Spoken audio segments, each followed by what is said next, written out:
اللہ اللہ اللہ اللہ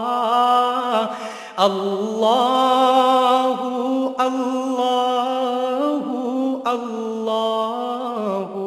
اللہ الحمدللہ رب العالمین والصلاة والسلام علی حبیبہ محمد وآلہ وصحبہ اجمعین اعوذ باللہ من الشیطان الرجیم بسم اللہ الرحمن الرحیم سورہ صاد شروع ہوتی ہے قولہ تعالی اجعل آلہۃ الہ واحد، کیا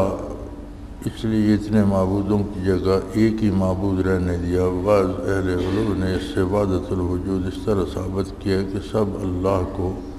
الہ واحد قرار دینے پر کفار نے انکار کیا، تو معلوم ہوا کہ حضور صلی اللہ علیہ وسلم نے وحدت کا دعویٰ فرمایا ہوگا، لیکن یہ استدلال اس لیے غلط ہے کہ یہاں جعل واحد کے معنی یہ ہے کہ دوسرے الہ کی نفی فرمائی اور الہ واحد کا اثبات کیا، نہ یہ کہ سب کے اتحاد کا دعویٰ کیا، نعوذ باللہ۔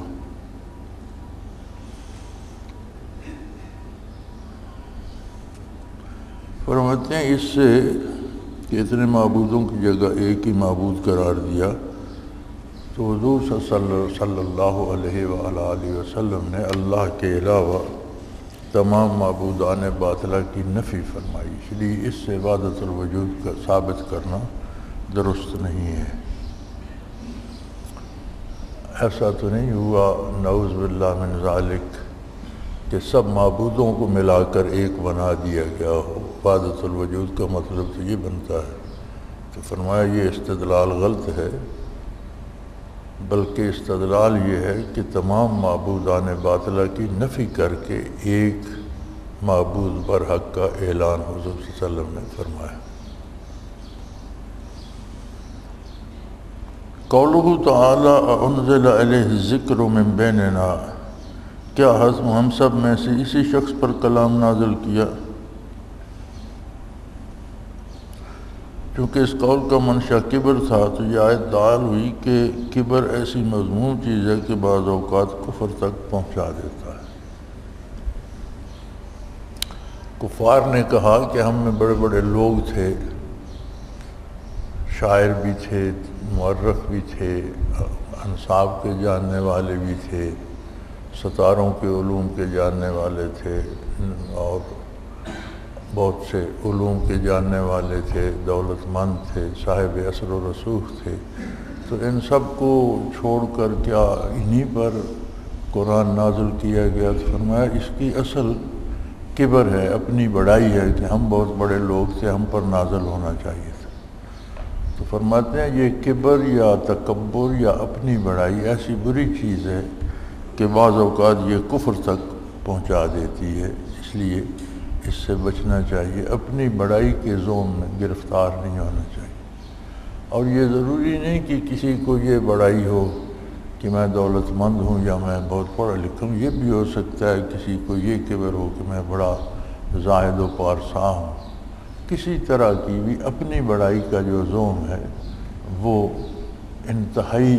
دوری تک پہنچا دینے کا سبب بن سکتا ہے، اس لیے اس سے بچنا چاہیے۔ قولہ تعالی وما ينظر هؤلاء الا صيحة واحدة ما لها من فواق،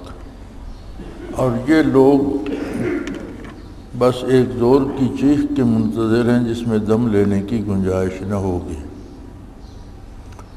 باوجود اس کے کہ وہ اس سیئہ کے معتقد ہی نہ تھے، تو اس کا انتظار کیوں کرتے؟ پھر ان کو اس کا منتظر کہنا اس بنا پر ہے کہ ان کی غفلت اور اعراض گویا حالاً لازم آتا تھا، تو اس میں دلالت ہوئی کہ مقام ارشاد میں نہ کہ مقام افتاء میں لازم کو مثل ملتزم کے قرار دے سکتے ہیں، جیسے مشائخ مرید خودداری سے کہتے ہیں جو تو چاہتا ہے کہ میں تیرا تابع بنوں، تو میرا تابع نہ بنے، مثل ذالک۔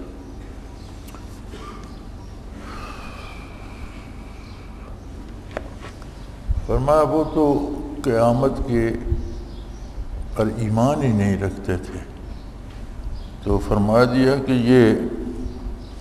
کیا اس بڑی چیخ کا یعنی قیامت کے واقع ہونے کا انتظار کر رہے ہیں جس میں پھر دم لینے کی گنجائش بھی نہ ہوگی؟ تو فرماتے ہیں اس بات پر کہ اگرچہ وہ قائل نہ تھے لیکن فرمایا یہ گیا کہ جب قیامت قائم ہوگی تو پھر انہیں یقین ہوگا، پھر تو مجبوری ہے، ہر ایک کو یقین آ جائے گا۔ تو ماننا وہ ہے جو اس واقعہ کے ہونے سے پہلے اللہ کے نبی کو صادق، سچا اور کھرا مان کر اس پہ یقین کیا جائے۔ اور ایمان نام اس یقین کا ہے جو اپنے دیکھنے یا اپنے تجربے سے زیادہ اللہ کے نبی اور اللہ کے رسول کے ارشاد پر یقین ہو، کہ جب خود دیکھیں گے پھر تو مجبوری ہے مانیں گے، لیکن اپنے دیکھنے سے زیادہ اعتبار حضور اکرم صلی اللہ علیہ وآلہ وسلم کے ارشاد پر ہونا چاہیے۔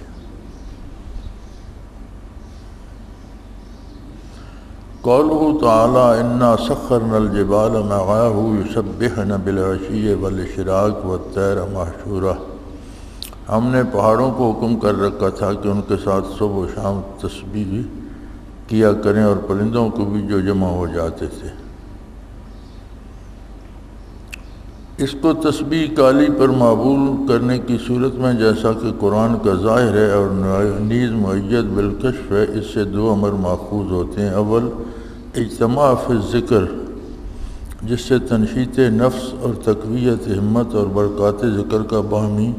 تعاقص حاصل ہوتا ہے۔ دوسرے بعض اشعار کی صحت جس میں تمام عالم کو ذاکر تصور کیا جاتا ہے، اس شغل کی جمع ہمت اور قطع خطرات میں عجیب تاثیر ہے۔ اللہ کریم کا یہ فرمانا کہ ہم نے حضرت داؤد علیہ السلام کے ساتھ پہاڑوں کو حکم دیا تھا، پرندوں کو حکم دیا تھا، وہ جمع ہو جاتے تھے اور ان کے ساتھ مل کر سب ذکر کرتے تھے۔ فرماتے ہیں یہ ذکر قالی ہے، یعنی زبان سے آواز سے ذکر کرتے تھے، قال سے ذکر کرتے تھے، حال سے نہیں۔ ایک تو ہوتا ہے زبان حال سے کہنا کہ اس کی شکل و صورت کو بتا رہی ہے، نہیں، قالی ذکر ہے، جیسا کہ قرآن کے ظاہر پر بھی معمول ہے اور مؤید بالکشف ہے کہ صاحب کشف لوگ جو تھے انہوں نے بھی اس کی تائید کی ہے کہ کشفاً بھی ایسا ہی معلوم ہوتا ہے کہ ان کے ساتھ پہاڑ اور پرندے اور جانور بھی اللہ کا ذکر کیا کرتے تھے۔ تو فرماتے ہیں اس میں اجتماع فی الذکر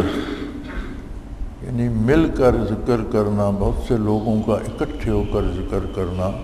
اس کا ثبوت بھی ہے اور اس کا فائدہ بھی ہے کہ ہر شخص کی ایک الگ کیفیت ہوتی ہے۔ ہر شخص کا تعلق اللہ کریم کے ساتھ ذاتی ہے، اور وہ کس طرح کا ہے وہ اسی شخص کا ہے، دوسرے کا اس سے مختلف ہے، اس سے زیادہ ہے، اس سے کم ہے،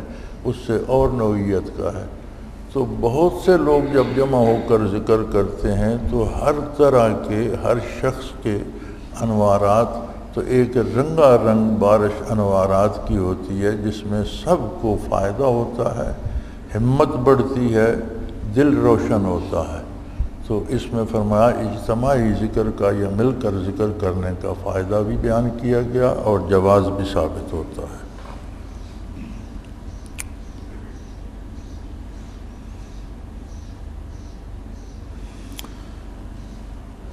وَلَا تَشْتُتْ، اور بے انصافی نہ کیجیے۔ جو مدعی داؤد علیہ السلام کی خدمت میں حاضر ہوئے انہوں نے کہا کہ ہمارا فیصلہ انصاف سے کیجیے گا اور ہمارے ساتھ بے انصافی نہیں کیجیے گا۔ ان اہل معاملہ سے اس خلاف تہذیب کلمہ کو داؤد علیہ السلام نے برداشت فرمایا۔ جب وہ مدعیوں نے یہ کہا تو یہ خلاف تہذیب تھا کہ وہ بادشاہ بھی تھے اور اللہ کے نبی بھی تھے، اور وہ کہہ رہے ہیں کہ بے انصافی نہیں کیجیے گا، تو یہ خلاف تعذیب ہے، لیکن انہوں نے برداشت فرمایا۔ یہ اس پر دلیل ہے کہ حاکم کو اور مفتی کو اور شیخ کو ایسے امور کا تحمل کرنا چاہیے۔ اس شخص کے لیے عبرت ہے جس کو اپنے تقدس پر ناز ہو۔ جب معصوم سے یہ کہا جاتا ہے کہ حد سے تجاوز نہ کیجیے، تو غیر معصوم کو اپنے نفس پر وثوق کرنا مجھ میں یہ احتمال نہیں کب زیبا ہے۔ تو فرماتے ہیں نبی معصوم عن الخطا ہوتا ہے، نبی سے خطا صادر نہیں ہوتی۔ تو معصوم نے جب یہ جملہ برداشت کر لیا، تو کوئی مفتی ہو یا حاکم ہو یا شیخ ہو، تو یہ سارے تو غیر معصوم ہیں، تو ان کو ایسی باتوں پہ خفا نہیں ہونا چاہیے، اور یہ نہیں کہنا چاہیے کہ مجھ سے غلطی نہیں ہو سکتی، تم نے ایسا کیوں کہا، بلکہ صبر و تحمل سے برداشت کرنا چاہیے کہ جو آتا ہے بندہ وہ اپنی غرض سے آتا ہے، اور اس کا اپنا ایک معیار گفتگو ہوتا ہے، ایک شعور ہوتا ہے، اپنی ایک سمجھ ہوتی ہے، وہ اپنی سمجھ کے مطابق بات کرتا ہے، تو سننے والے کو اپنی حیثیت کے مطابق برداشت کر کے جواب اپنی حیثیت کے مطابق دینا چاہیے۔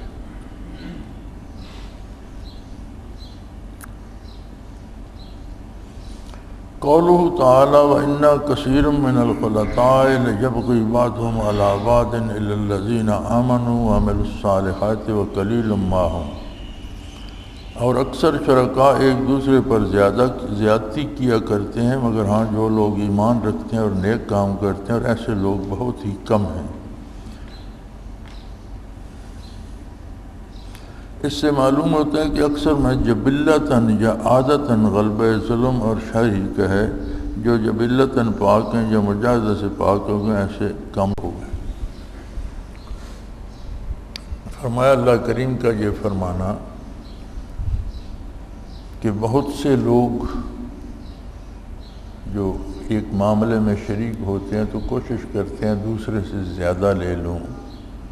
اور ایک دوسرے پر زیادتی کرتے ہیں، تو فرماتے ہیں اس سے معلوم ہوتا ہے کہ اکثریت میں عادتاً یا جبلتاً شر غالب ہوتا ہے، اور بہت کم خوش نصیب ہوتے ہیں کہ جن کی عادت کو اللہ نیک کر دے اور وہ برائی کی بجائے نیکی سے محبت کرنا لگیں، یا پھر دوسرے درجے میں وہ ہوتے ہیں جو مجاہدہ کر کے محنت کر کے ذکر اذکار کر کے اپنی طبیعت کو اتنا صاف کر لیتے ہیں کہ وہ برائی کی طرف جانا پسند نہیں کرتی اور نیکی کو محبوب رکھتی ہے، تو فرمایا ایسے لوگ کم ہوتے ہیں۔ قولہ تعالی وَلَا تَتَّبِعِ الْهَوَىٰ، آئندہ بھی نفسانی خواہش کی پیروی نہ کرنا، اس میں ہوائے نفسانی کی مذمت ظاہر ہے۔ اللہ کریم کا ارشاد قرآن کریم میں کہ وَلَا تَتَّبِعِ الْهَوَىٰ، خواہشات نفس کی پیروی نہ کی جائے۔ اس میں فرماتے ہیں نفسانی خواہشات کی پیروی کی برائی ظاہر ہے۔ نفس چونکہ آگ مٹی ہوا پانی کے ملنے سے بنتا ہے، تو اس کی اصل مادے کی طرف رجوع کرتی ہے، اور وہ مادی لذات کی طرف لپکتا ہے، اور پھر اتنا دیوانہ ہو جاتا ہے کہ اس میں حلال حرام جائز ناجائز کی تمیز بھی نہیں رہتی، بلکہ وہ دنیاوی مفاد کی طرف پوری طرح متوجہ ہو جاتا ہے۔ لہذا نفس کی پیروی نہ کی جائے، اپنی خواہشات کی پیروی نہ کی جائے، بلکہ اللہ اور اللہ کے رسول صلی اللہ علیہ وسلم کے احکام کی پیروی کی جائے۔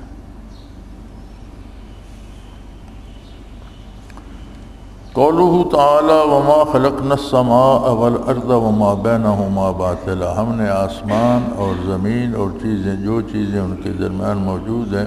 ان کو خالی از حکمت پیدا نہیں کیا۔ بعض نے اس آیت کے ساتھ حدیث تقریری کا مضمون الا کل شیء ما خلا اللہ باطل ملا کر وحدۃ الوجود بالاصطلاح فاسد پر استدلال، اس حدیث سے باطل کے معنی ما سوى اللہ معلوم ہوتا ہے۔ اس آیت سے معلوم ہوتا ہے کہ مخلوق باطل نہیں ہے، تو مجموعہ سے مستفاد ہوا کہ مخلوق ما سوى اللہ نہیں ہے، یہ استدلال محض باطل ہے۔ قرآن میں باطل کے معنی ہے بے فائدہ، اور حدیث میں اس کے معنی بے بقا، پس مخلوق بے بقا ہے، بے فائدہ نہیں ہے، تو ان دونوں میں کیا جوڑ؟ مخلوق کو بے فائدہ نہیں کہا جا سکتا، اللہ نے ہر چیز کو ایک مقصد کے لیے پیدا کیا ہے، لیکن بے بقا ہے، فانی ہے، کوئی چیز مخلوق میں سے کوئی چیز ہمیشہ رہنے والی نہیں، فنا ہونے والی ہے، یہ درست ہے، لہذا اس سے وحدت الوجود ثابت نہیں ہوتا۔ جنہوں نے کوشش کی ہے انہوں نے درست نہیں کیا۔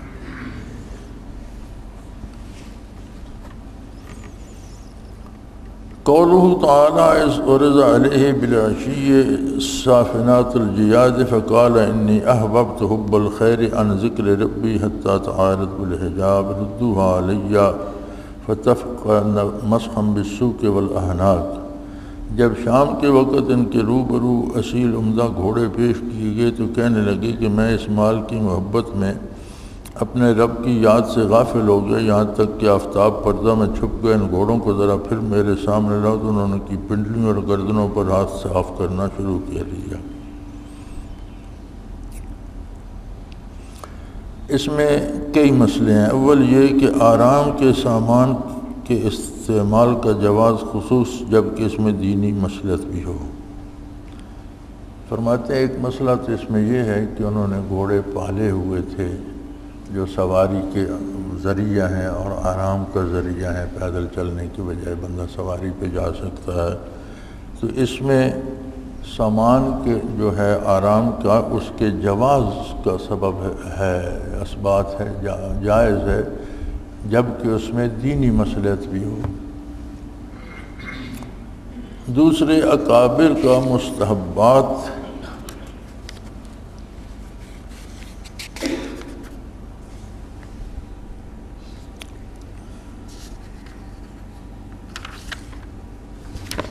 مستحبات سے ظہور کا امکان، اگرچہ وہ مستحب ان کی شان نظر کرنے کے اعتبار سے اوقات مستحبات ہو۔ دوسرا مسئلہ یہ ہے کہ اللہ کے مقرب جو ہیں وہ مستحبات، ان سے مستحبات کے ظہور کا امکان ہے کہ ایک چیز مستحب ہو، اس کا کرنا مناسب ہو، لیکن ہو سکتا ہے انہیں یاد نہ رہے، اس کا امکان ہے، ظہور کا امکان ہے، بھول بھی سکتا ہے بندہ۔ اور تیسرے ایسے ظہور کے سبب کی تلافی اس طرح سے کی، اس کو ملک سے خارج کر دیا، اور اس کو اصطلاح میں غیرت کہتے ہیں۔ اور فرمایا تیسرے یہ کہ جس سبب سے وہ بھول ہوئی،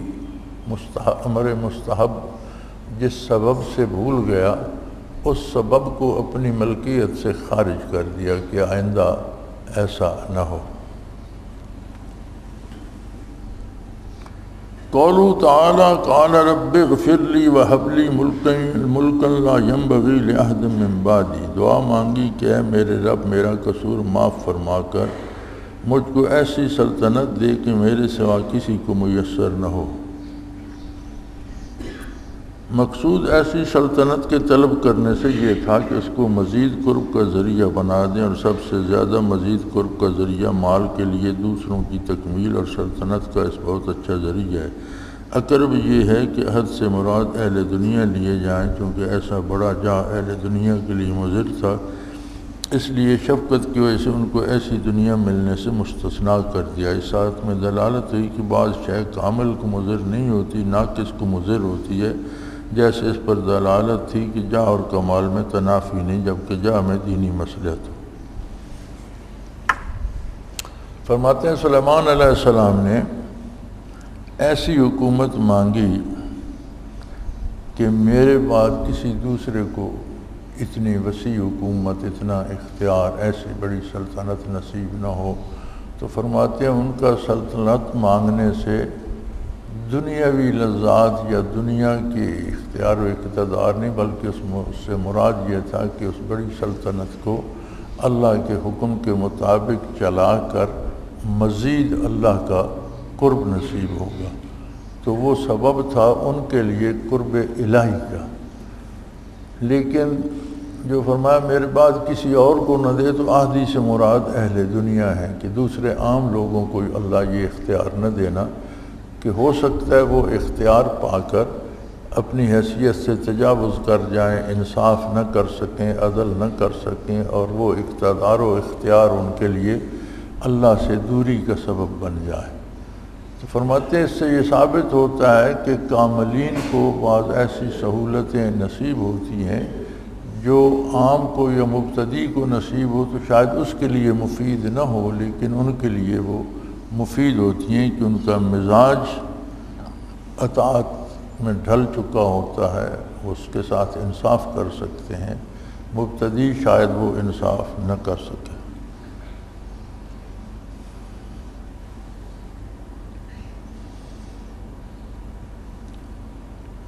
قولہ تعالیٰ فسخرنا الريح إلى قولی والشیاطین، ہم نے ہوا کو ان کے تابع کر دیا اور جنات کو بھی ان کے تابع کر دیا۔ اس سے یہ شبہ نہ کیا جائے کہ اولیاء عاملین کے مسخر ہو جاتے ہیں، تو صلی اللہ علیہ وسلم کے ساتھ اس کا اختصاص نہ، جواب یہ ہے کہ اختصاص ایک خاص شان کا تھا جو عام اور تام تھا، دوسروں کے لیے ایسا نہیں کہ جنات کا حضرت سلیمان علیہ السلام کے لیے مسخر کر دینے میں یہ شبہ نہ کیا جائے کہ بعض عامل بھی کہتے ہیں کہ میرے قابو میں جن ہے۔ فرماتے ہیں عاملین کا حال اور ہے اور ان کی شان اور تھی، اللہ نے انہیں ایک خاص شان دی تھی جس سے جنات مجبور تھے ان کا حکم ماننے پر، اور عامل کبھی کبھی جنات کے ہاتھوں ہی تباہ ہو جاتا ہے، کبھی کبھی ایمان کھو بیٹھتا ہے، کبھی کسی حال میں ہوتا ہے، کبھی کسی حال میں، لہذا عامل جو جنات کو مسخر کرنے کا دعویٰ کرتے ہیں وہ بہت ہی کم تر اور گھٹیا سی چیز ہے، اور ان کو شان ایسی دے دی گئی تھی کہ ہوائیں بھی، جنات بھی، پہاڑ، دریا، جانور، ہر چیز ان کا احترام کرتی تھی۔ قولہ تعالی ھذا عطاؤنا فامنن او امسک بغیر حساب، یہ ہمارا عطیہ ہے، سو خواہ دو یا نہ دو تم سے کچھ داروگیر نہیں۔ یعنی نہ تو دینے پر حساب ہوگا اور نہ دینے پر حساب ہوگا، ہر طرح سے تصرف کی اجازت ہے، اور اس کی حکمت یہ ہے کہ ان کا قلب ادائے حقوق مال میں مشوش نہ ہو، اصل ضرر اسباب دنیا کا تشریف ہے، اس سے بچا لیا گیا۔ معلوم ہوا کہ بڑا سرمایہ سالک کا جمعیت قلب ہے، اس لیے صوفیہ اس کا اہتمام کرتے ہیں کہ سلیمان علیہ السلام کو اختیار دے دیا کہ یہ نعمتیں کسی کو دیں تو آپ کے اختیار میں ہیں، کوئی پرسش نہ ہوگی، اور اگر نہ دیں تو چونکہ آپ کے اختیار میں ہیں اس لیے آپ سے پرسش نہ ہوگی۔ تو مراد اس سے یہ ہے کہ آپ کا قلب مبارک جو ہے اس میں تشویش پیدا نہ ہو کہ اس کو دیا، اس کو نہیں دیا تو یہ کیا جواب دینا پڑے گا۔ تو فرمایا اصل سرمایہ سالک کا جو ہے وہ اطمینان قلب ہے، جمعیت قلب ہے، کہ قلب منتشر نہ ہو، قلب میں مختلف طرح کے خیالات اور وسوسے نہ آئیں، اور مختلف طرح کے خوف اور ڈر قلب میں نہ ہوں، بلکہ قلب جو ہے وہ اسے جمعیت یعنی اسے اطمینان حاصل ہو، اور صوفیہ اس کا بڑی خصوصیت سے اہتمام کرتے ہیں۔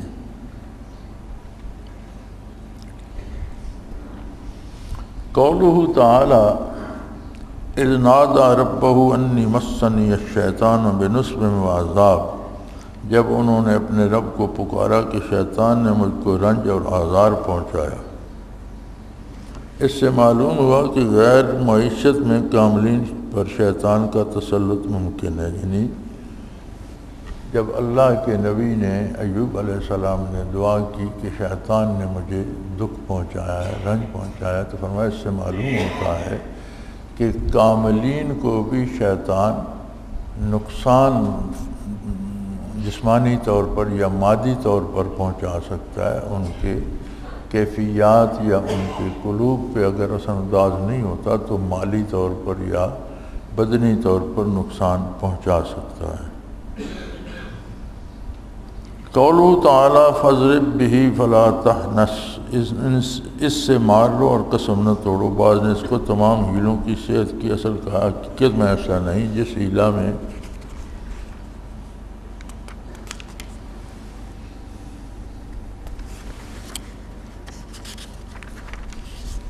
کسی مقصود شرعی کا ابطال لازم ہے وہ جائز نہیں،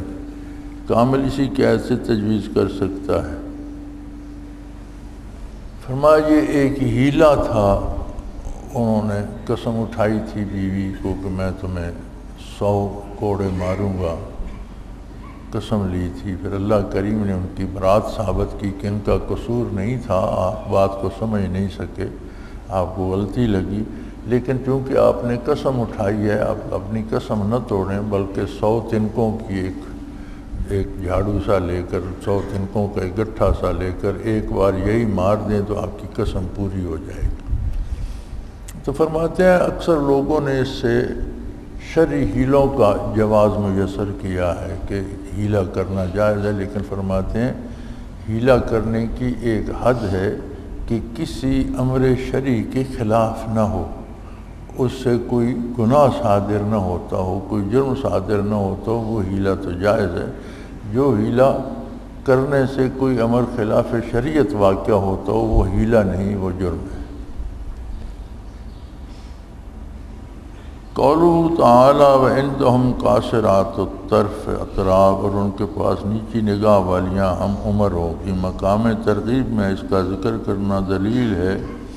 کہ مباح عورتوں کی طرف رغبت نہ کمال کے منافی ہے نہ حب الہی کے، کہ جو چیزیں اللہ نے حلال کی ہیں جس میں بیویاں بھی ہیں تو ان کے ساتھ محبت یا پیار سے رہنا یا ان کی طرف رغبت کرنا کمال کے منافی نہیں ہے، فطرت کا تقاضا ہے۔ جو چیزیں اللہ نے جیسے بنائی ہیں اور حلال کی ہیں اس سے کمال میں کوئی فرق نہیں آتا۔ قولہ تعالیٰ وما منعک ان تسجد لما خلقت بیدی، جس چیز کو میں نے اپنے ہاتھ سے بنایا اس کو سجدہ کرنے سے تجھ کو کون چیز مانے ہوئی؟ بعض اہل اشارہ نے یدین کی تعویل صفت لطف و کار سے کی ہے اور باقی صفات اس ہی دو کی طرف راجع ہیں، تو اس سے انسان کا مظہر جامع ہونا معلوم ہوا۔ فرمایا اللہ کریم نے جو فرمایا لما خلقت بیدی، میں نے جس کو اپنے ہاتھوں سے بنایا، تو فرماتے ہیں بعض اہل اشارہ نے، جو لوگ اشارات کو سمجھنے کی اہلیت رکھتے ہیں، انہوں نے یدین یعنی دونوں ہاتھوں کی تعویل صفت لطف و قہر سے کی ہے کہ اللہ کا لطف و کرم ایک صفت ہے اور اللہ کا قہر بھی اس کی ایک صفت ہے، تو ان دونوں صفتوں کو دو ہاتھ ارشاد فرمایا گیا، یعنی مراد یہ تھی۔ تو اس سے باقی جتنے اوصاف ہیں وہ ان دو ہی کی طرف لوٹتے ہیں، یعنی انہی سے نکلتے ہیں، یا لطف و کرم کے مظہر ہیں یا اللہ کے قہر و غضب کے مظہر ہیں۔ تو فرمایا اس سے مطلب یہ ہوا کہ انسان جامع مظہر ہے، یعنی انسان اللہ جل شانہ کی صفات کا بہت بڑا مظہر، ان کے اظہار کا بہت بڑا اور جامع سبب ہے۔ اس میں دونوں چیزیں پائی جاتی ہیں، رحمت و لطف بھی حاصل کرتا ہے تو کمال کو پہنچ جاتا ہے، اور غضب الہی کی طرف جاتا ہے تو اس کی بھی انتہا تک چلا جاتا ہے۔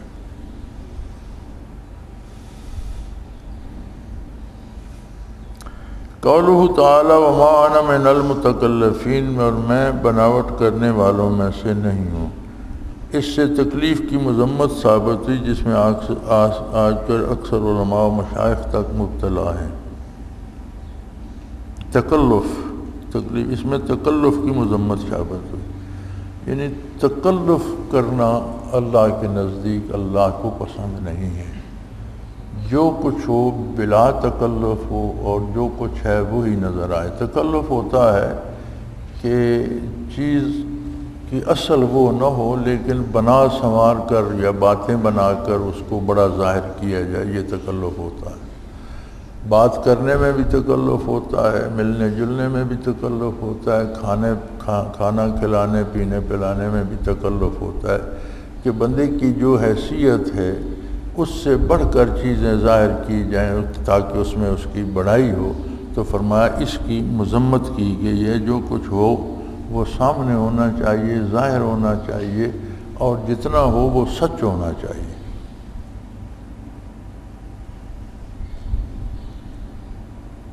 یہ فرماتے ہیں آج کل اکثر علماء و مشائخ تک تکلف میں مبتلا ہیں۔ لوگوں سے ملنا ہوگا تو کوئی اور صورت بنا لیں گے، اور طرح کے کپڑے پہن لیں گے، اور طرح کے لباس حلیے بنا لیں گے۔ یہ سب تکلفات ہیں۔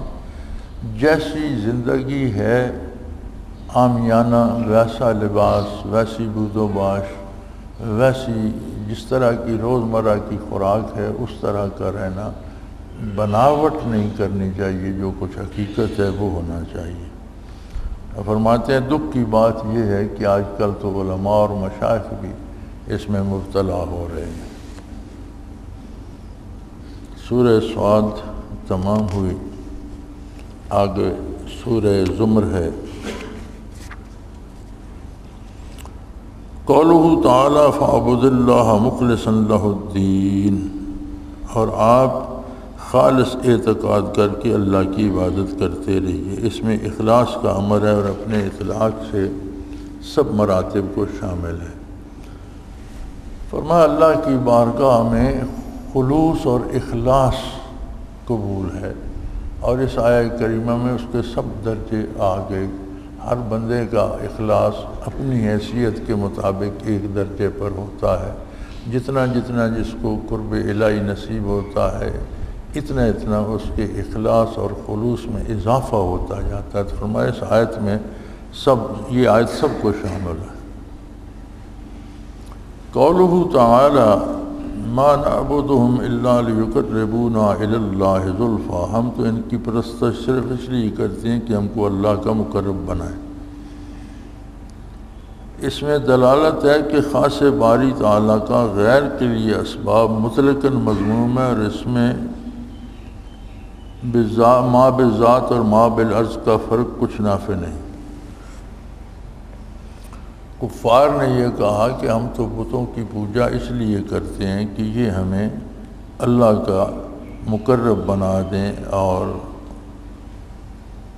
اللہ تک پہنچا دیں، یہ ہمارا مقصد نہیں ہے، یہ ذریعہ ہیں۔ تو فرماتے ہیں کہ اللہ کی جو صفات اور خصوصیات ہیں خاص باری کا غیر کے لیے صفات مطلقاً مضموم ہے۔ یہ اللہ کی خصوصیت اور اس کے خواص میں سے ہے کہ کسی کو اپنا مقرب بنائے، لہذا اسی کی عبادت کی جائے گی، اور اللہ کی جگہ کسی کو ان کاموں کے لیے پکارا جائے جو اللہ کے ساتھ خاص ہیں، یا ان کی امید رکھی جائے جو اللہ کے ساتھ خاص ہیں، تو اس کی مذمت آئی ہے، یہ درست نہیں۔ وہ واحد ہے، لا شریک ہے، براہ راست اسی کی عبادت کی جائے گی، اسی پر ساری امیدیں رکھی جائیں گی، اسی کا خوف ہوگا اور اسی کی اطاعت ہوگی۔ قولہ تعالی ان اللہ لا یہدی من هو کاذب کفار، اللہ ایسے شخص کو راہ پر نہیں لاتا جو جھوٹا اور کافر ہو۔ اس شخص کی تحدید کی طرف اشارہ ہے جو اپنے لیے ولایت کی کسی رتبے کا جھوٹا دعویٰ کرے،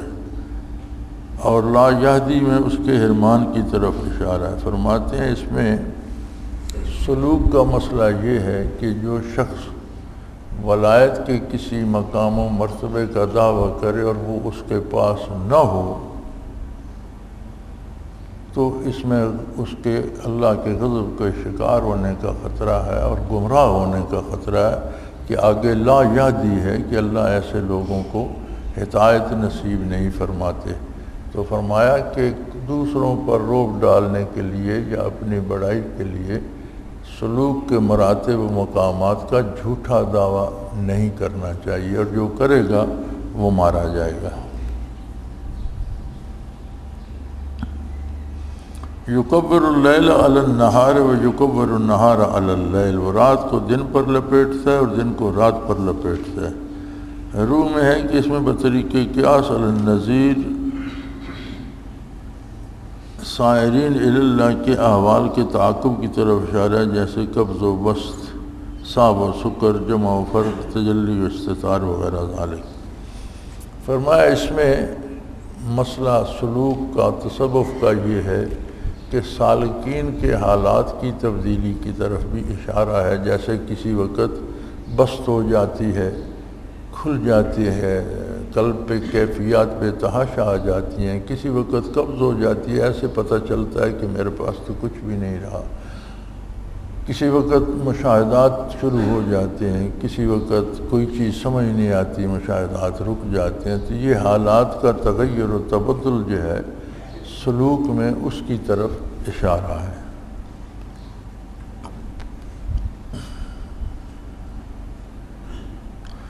قولہ تعالی امن ہوا قانت آناء اللیل ساجدا او قائما، بھلا وہ شخص اوقات شب میں سجدہ و قیام کی حالت میں عبادت کر رہا ہو۔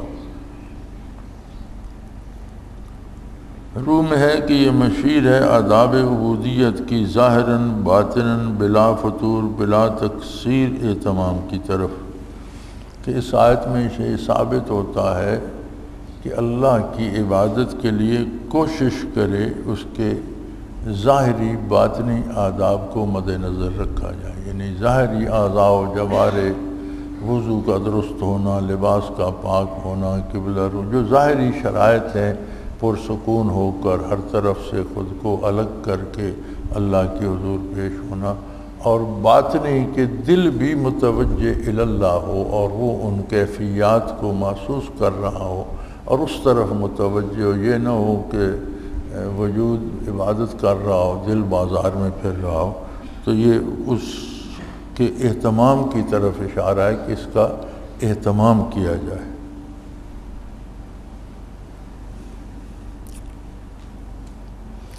قولہ تعالی فمن شرح اللہ صدرہ للاسلام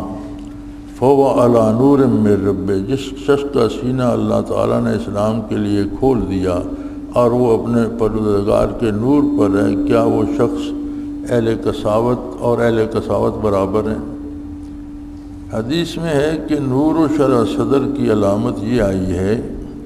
کہ دارالخلود کی طرف توجہ اور دارالحلول سے بے تعلقی اور موت کے لیے تیاری ہو۔ فرمایا یہ جو ارشاد فرمایا گیا ہے کہ شرح اللہ صدرہ للاسلام وهو علی نور من ربہ، اس کا سینہ اسلام کے لیے کھول دیا گیا اور وہ اللہ کے نور پر ہو، تو اس سے مراد یہ ہے کہ دارالخلود کی طرف توجہ اور دارالغرور سے بے تعلقی ہو، یعنی دنیا کی محبت دل میں نہ رہے اور آخرت کی محبت دل میں آ جائے، تو یہ شرح صدر للاسلام ہے۔ اسلام کے لیے سینہ کھول دینے سے مراد ہے کہ دنیا میں رہتے ہوئے، دنیا کو برتتے ہوئے، دنیا کا کاروبار کرتے ہوئے، دنیا میں مزدوری، کھیتی باڑی، تجارت، کاروبار کرتا، کمانا، خرچ کرنا، یہ سب کرتے ہوئے محبت آخرت کی ہو، دنیا کی نہ ہو، دارالخلود کی طرف ہو، اور موت کی تیاری ہو، خود ہمہ وقت موت کے لیے تیار بیٹھا ہو۔ ایسا نہ ہو کہ موت کے وقت اسے حسرت ہو رہی ہو کہ فلاں چیز رہ گئی اور میرے مکان رہ گئے، میری گاڑی رہ گئی، میرا یہ رہ گیا، میرا وہ رہ گیا، یہ نہ ہو، بلکہ ان چیزوں سے محبت نہ ہو۔ یہ برتنے کی چیزیں ہیں، اللہ کریم نے دنیا میں رہنے کے لیے ان کا جائز اور حلال ذرائع سے برتنے کی اجازت دی ہے، ان سے محبت کرنے کی نہیں۔ محبت آخرت سے ہو اور ہمہ وقت موت کے لیے تیار ہو، تو یہ دلیل ہے اس بات کی کہ اللہ نے اس کا سینہ اسلام کے لیے کھول دیا ہے، وہ اللہ کے نور پر چل رہا ہے۔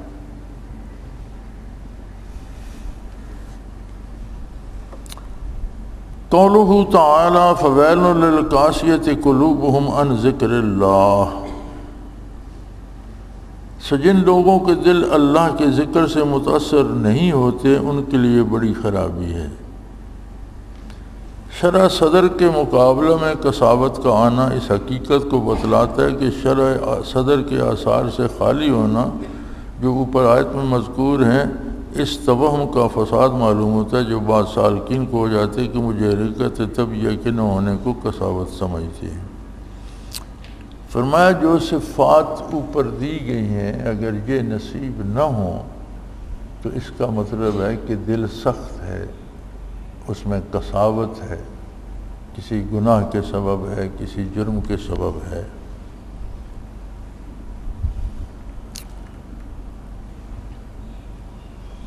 تو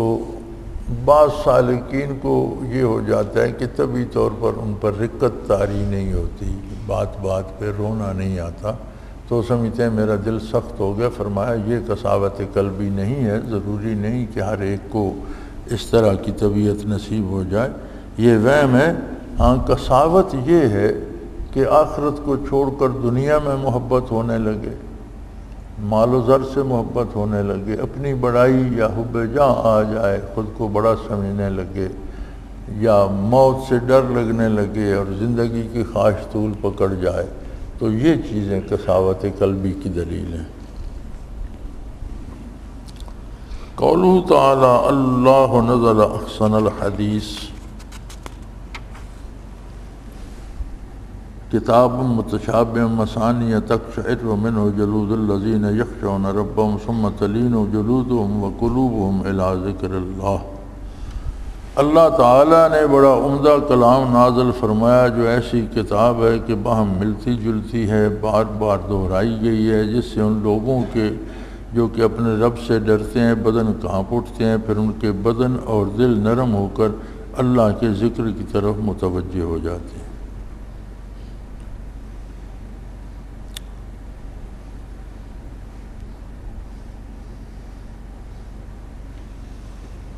فرمایا اس میں ایک وجد لطیف مذکور ہے۔ وجد کہتے ہیں کسی کیفیت کا طاری ہو جانا، تو فرمایا اس میں ایک وجد لطیف، بہت ہی لطیف، بہت ہی نازک سا وجد ہے کہ ان کے تقشعر منہ جلود الذین یخشون ربهم، جب وہ اللہ کا کلام سنتے ہیں تو ان کے رونگٹے کھڑے ہو جاتے ہیں، یعنی ان کی جلد بھی متاثر ہوتی ہے، قلب تو قلب، ذہن تو ذہن، کھال جس میں نہ عقل ہے نہ بات کرتی ہے یہ بھی محسوس کرتی ہے، جلد بھی محسوس کرتی ہے، رونگٹے کھڑے ہو جاتے ہیں، اور پھر ان کا دل، ان کی ثم تلین جلودہم وقلوبہم الی ذکر اللہ، پھر کھال سے لے کر نہا خانہ دل تک اللہ کے ذکر کی طرف متوجہ ہو جاتے ہیں، گویا پورا بدن ذاکر ہو جاتا ہے، بال بال، ذرہ ذرہ بدن کا ہر ایک سیل ذاکر ہو جاتا ہے۔ تو یہ ایک وجد لطیف ہے جو اہل اللہ کو نصیب ہوتا ہے، جو مطلوب ہے کہ بندے کا وجود کا ہر ذرہ ذاکر ہو جائے۔ اور یہ بحمداللہ سلطان الاذکار جسے نصیب ہو اسے یہ نصیب ہو جاتا ہے کہ پورا وجود اور وجود کا ہر سیل ذاکر ہو جاتا ہے۔ تو کھال سے لے کر نہاد خانہ دل تک موجودہ سائنس کی تحقیق کے مطابق 1000 کھرب سیل ہیں، ہر بندے میں کم و بیش 1000 کھرب سیل ہوتے ہیں۔ دنیا کی آبادی 6 ارب سے کم ہے، لگ بھگ 6 ارب ہے، اور 100 ارب کا 1 کھرب بنتا ہے، اور 100 ارب 1000 کھرب سیل ہیں ایک بندے کے وجود میں۔ جس کا قد بڑا ہے اس کے سیل بڑے ہیں، جس کا قد چھوٹا ہے اس کے سیل چھوٹے ہیں، لیکن ہر وجود میں 1000 کھرب سیل ہے۔ تو گویا اللہ کے بندوں پر یہ لطف و کرم ہوتا ہے کہ جب ان کا وجود قلب سمیت ذاکر ہو جاتا ہے تو گویا ایک لمحے میں 1000 کھرب بار اللہ کا نام ان کے وجود سے نکلتا ہے۔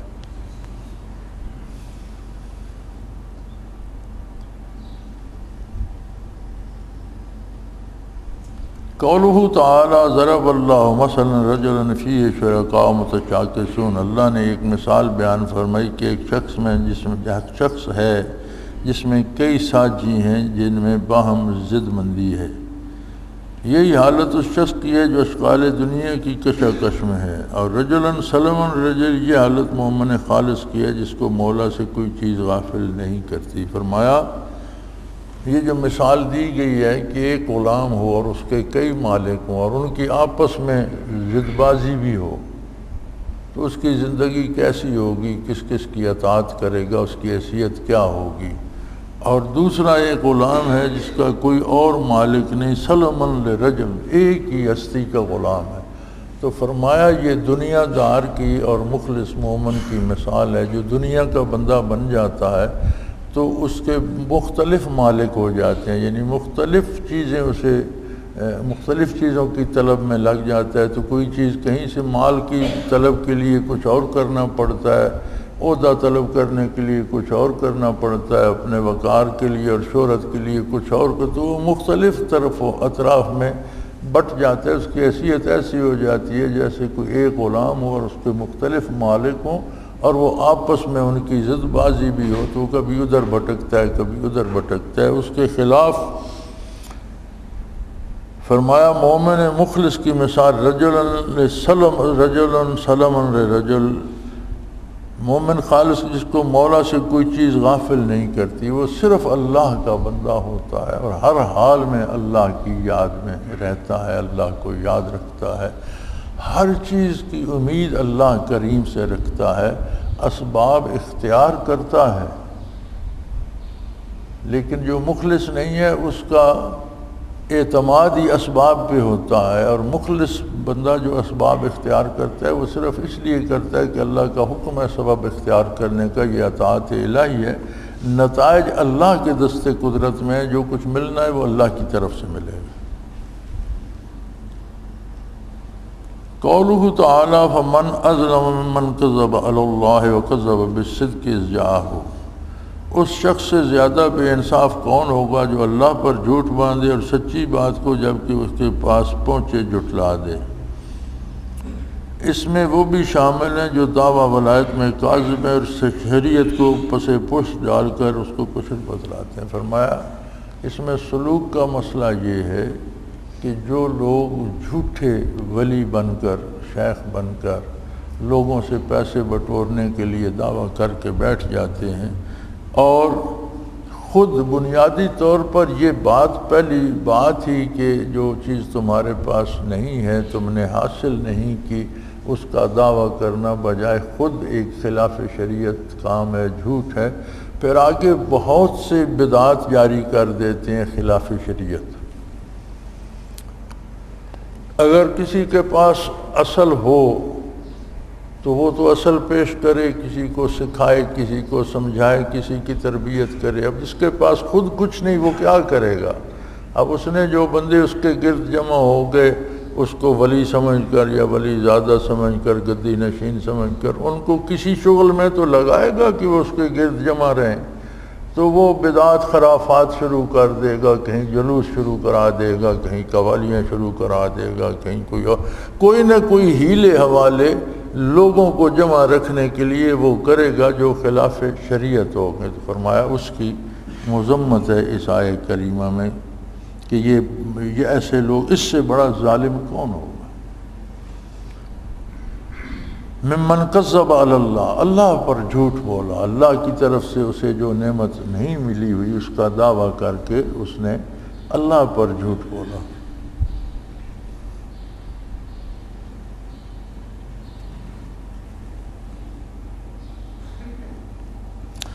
قولہ تعالی وَإِذَا ذَكَرَ اللَّهُ وَحْدَهُ اشْمَأَزَّتْ قُلُوبُ الَّذِينَ لَا يُؤْمِنُونَ بِالْآخِرَةِ وَإِذَا ذَكَرَ الَّذِينَ مِن دُونِهِ إِذَا هُمْ يَسْتَبْشِرُونَ، اور جب فقط اللہ کا ذکر کیا جاتا ہے تو ان لوگوں کے دل منقبض ہوتے ہیں جو آخرت کا یقین نہیں رکھتے، اور جب اس کے سوا اوروں کا ذکر آتا ہے تو وہ لوگ خوش ہو جاتے ہیں۔ اس کے مشابہ بعض جو حلا مدعی طریق کی حالت ہے کہ توحید خالص کے ذکر سے منقبض ہوتے ہیں اور اولیاء کے ساتھ استغاثہ کرنے والوں کی حقارت سے خوش ہوتے ہیں۔ فرمایا اس میں سلوک کا مسئلہ یہ ہے کہ جاہل اور جن کے پاس مقامات و مراتب سلوک نہیں ہوتے، جب وہ دعویٰ کرتے ہیں تو ان کے سامنے اللہ کی توحید اور سارے اختیارات اللہ کے پاس ہیں، سب کچھ دینا اللہ کا کام ہے، یہ بات کی جائے تو انہیں اچھی نہیں لگتی، ان کے دل منقبض ہوتے ہیں اور وہ اسے پسند نہیں کرتے۔ لیکن جب اولیاء اللہ کی ایسی کرامات بیان کی جائیں جن سے ثابت ہوتا ہو، کس سے کہانیاں بیان کر دو، بنا کر گھڑ کر بیان کر دو کہ فلاں ولی نے یہ کر دیا، فلاں مزار پر گیا تو اس کا وہ کام ہو گیا، فلاں نے فلاں ولی کے نام کا چلہ کاٹا تو اس کو یہ اس کا کام ہو گیا، اسے دولت مل گئی، اسے عہدہ مل گیا، تو اس طرح کی کہانیاں کی جائیں، یعنی غیر اللہ سے چیزوں کا ملنا ثابت کے پھر بڑے خوش ہوتے ہیں کہ پھر خود بھی سمجھتے ہیں کہ لوگ ہم سے بھی مانگیں گے۔ تو فرمایا اس کی مذمت کی گئی ہے۔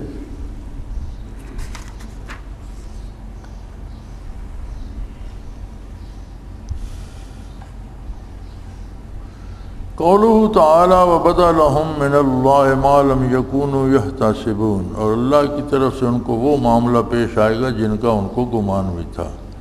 اس سے اس شخص کی غلطی معلوم ہوتی ہے جو اپنے اعمال و مجاہدات سے کشف کو مقصود سمجھتے ہو کہ کشف کوئی کمال ہوتا تو کفار کو حاصل نہ ہوتا۔ فرماتے ہیں اس سے سلوک کا مسئلہ یہ ہے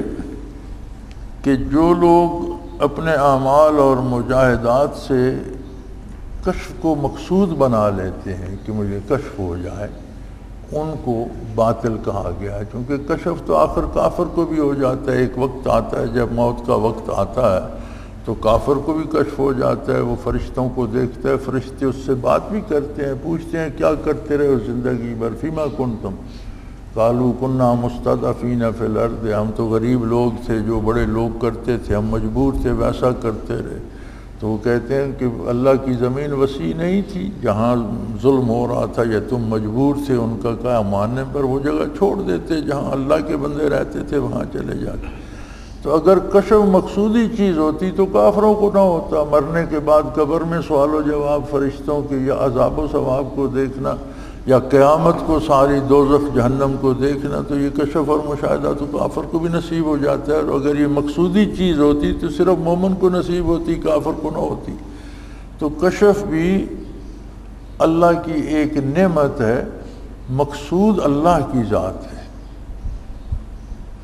اس کی طرف سے عطا ہو تو نعمت ہے، نہ ہو تو ضروری نہیں۔ اور کشف کے لیے مجاہدہ اس غرض سے مجاہدہ نہیں کرنا چاہیے کہ مجھے کشف ہو جائے، ہاں اپنی اصلاح کے لیے مجاہدہ کرنا اور اپنی دل کو پاک کرنے کے لیے وساوس سے، اور اپنی بری عادات کو چھوڑنے اور نیک عادات کو اپنانے کے لیے ذکر میں دوام اور عبادات میں استقلال حاصل کرنے کے لیے مجاہدہ کرنا کہ مقصد رضائے الہی ہو۔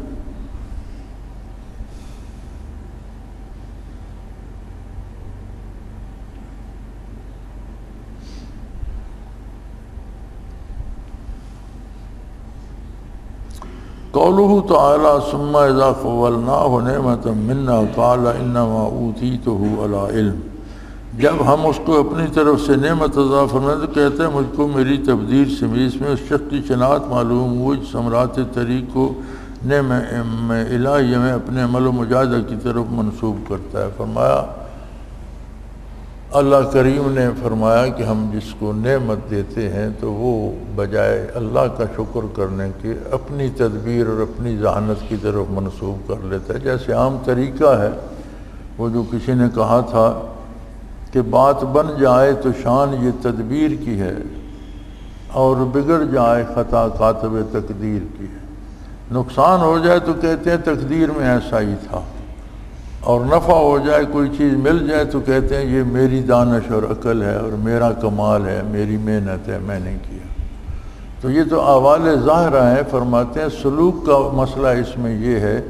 کہ کسی کو کوئی نعمت ملے، کوئی مشاہدہ ملے، کوئی مراقبہ ملے، اور وہ سمجھے یہ مجھے میرے مجاہدے اور میری محنت سے ملا ہے، تو یہ غلط ہے۔ جو ملتا ہے وہ اللہ کی عطا ہے۔ مجاہدہ اگر کرتا ہے تو مجاہدے کی توفیق بھی اس کی عطا ہے، بندے کے پاس اپنا کچھ بھی نہیں، وہ بھی اس نے توفیق دی، ہمت دی، صحت دی، تو مجاہدہ بھی کر سکا۔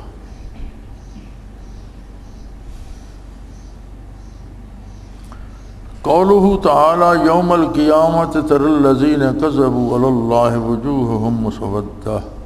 آپ قیامت کے روز ان لوگوں کے چہرے سیاہ دیکھیں گے جنہوں نے اللہ پر جھوٹ بولا تھا۔ روح میں ہے کہ ان کے قلوب کی سیاہی ان کے چہروں میں منعکس ہو جائے گی، اور اس میں یہ ہے کہ عالم معاد کشف حقائق کا عالم ہے۔ فرمایا گیا کہ جو لوگ اللہ پر جھوٹ بولتے ہیں، جھوٹے دعوے کرتے ہیں،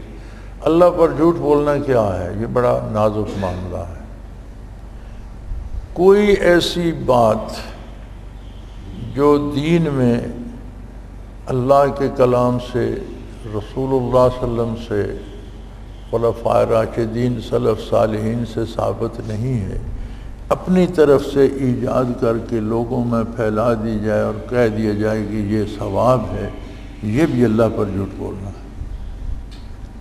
کوئی جھوٹا ولایت کا دعویٰ کرتا ہے، وہ بھی اللہ پر جھوٹ بولتا ہے۔ کوئی جھوٹا نبوت کا دعویٰ کرتا ہے، وہ بھی اللہ پر جھوٹ بولتا ہے۔ اور ایک جھوٹ یہ عام ہو گیا ہے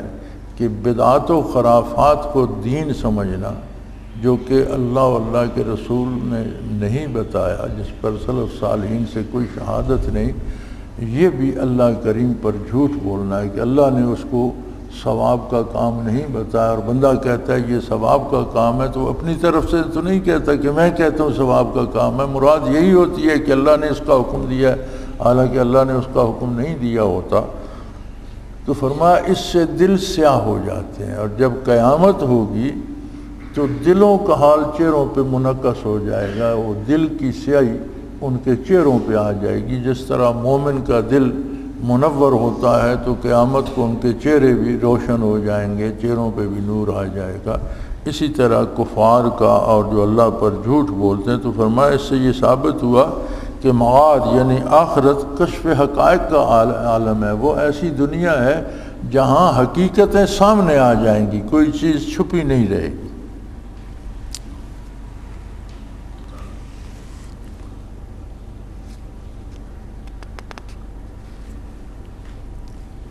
قولہ تعالی وسیق الذین اتقوا ربہم الی الجنہ، جو لوگ اپنے رب سے ڈرتے ہیں وہ گروہ گروہ ہو کر جنت کی طرف روانہ کیے جائیں گے۔ بعض نے کہا کہ میدان معاشر میں ان کے بعد رویت حق ہو چکی ہوگی، کما فی صحیح مسلم، اور ان کو یہ معلوم ہوگا کہ جنت میں بھی رویت ہوگی، اس میں جنت جاتی متردد ہوں گے، بس فرشتوں کی سوگ کی نوبت آئے گی۔ اور بعض نے کہا کہ اس سوگ کا فاعل شوق ہے، جب ان کو معلوم ہوگا کہ جنت میں رویت ہوگی تو اس شوق میں دوڑتے ہوئے چلے جائیں گے۔ دونوں قولوں میں امر مشترک ان کا رویت الہیہ کو مقصود بذات سمجھنا ہے۔ اہل جنت کو جوک در جوک جنت کی طرف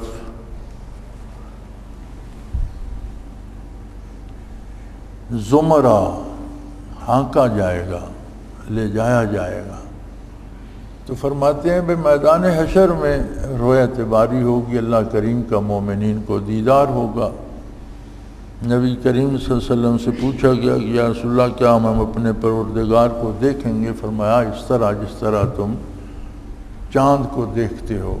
اللہ جل شانہ کی ذات کا دیدار ہوگا۔